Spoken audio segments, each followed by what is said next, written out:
अगस्त की शुरुआत में गर्म और ज्यादातर शुष्क मौसम ने यूक्रेन के कई हिस्सों में सूखे का असर और बढ़ा दिया है। यूक्रेन के हाइड्रोमेट्रोलॉजिकल सेंटर के मुताबिक अगस्त के पहले 10 दिनों में वायुमंडलीय और मिट्टी का सूखा लगातार फैलता गया और बारिश की कमी और ऊंचे तापमान ने खासकर देर से पकने वाली फसलों पर दबाव बढ़ा दिया।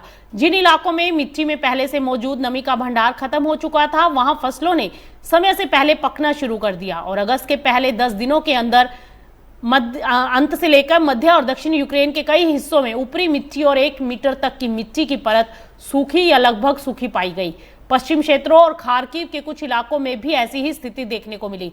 इस मौसम का सबसे बड़ा असर सूरजमुखी और मक्का पर पड़ने की उम्मीद है और कृषि मौसम जानकारों ने कहा है कि लगातार गर्मी और नमी की कमी सूरजमुखी की पैदावार को भी प्रभावित कर सकती है।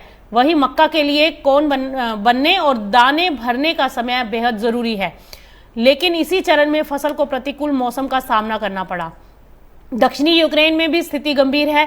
वहां भी सूखे के कारण मक्का और सूरजमुखी समय से पहले पकने लगे हैं, जिसका सीधा असर दाने और बीज की वजन पर पड़ेगा, जिससे अंतिम उत्पादन अनुमान पर दबाव आएगा। एक और बड़ी चिंता सिर्फ मौजूदा फसल नहीं है, बल्कि अगली फसल की बुआई को लेकर भी सामने आ रही है, क्योंकि लगातार बारिश न होने से मिट्टी में नमी कम हो गई, तो इससे सर्दियों वाली फसलों के लिए भी खेत तैयार करना बेहद मुश्किल होगा। खासकर विंटर सरसों की बुआई पर खतरा बढ़ेगा, क्योंकि इसकी सामान्य बुआई का अहम समय 10 से 25 अगस्त के बीच होता है। अगर इस दौरान मिट्टी में पर्याप्त नमी नहीं मिली तो बुआई में देरी होगी और शुरुआती फसल विकास पर भी इसका असर पड़ेगा। यानी यूक्रेन में मौसम की मार अब एक साथ 2 सीजन पर दिखाई दे रही है। मौजूदा मक्का और सूरजमुखी पैदावार तो इफेक्ट हो ही रही है, दूसरी तरफ अगली विंटर फसल की तैयारी भी इससे प्रभावित होगी।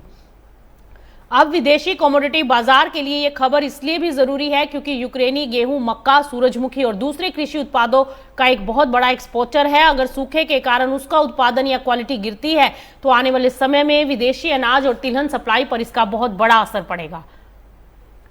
फिलहाल बाजार की नजर यूक्रेन के मौसम पर टिकी रहेगी, क्योंकि अगर बारिश की कमी आगे भी रही तो फसल उत्पादन के साथ साथ 2027 की बुआई का समीकरण भी बड़ी तेजी से बदलता दिखाई देगा।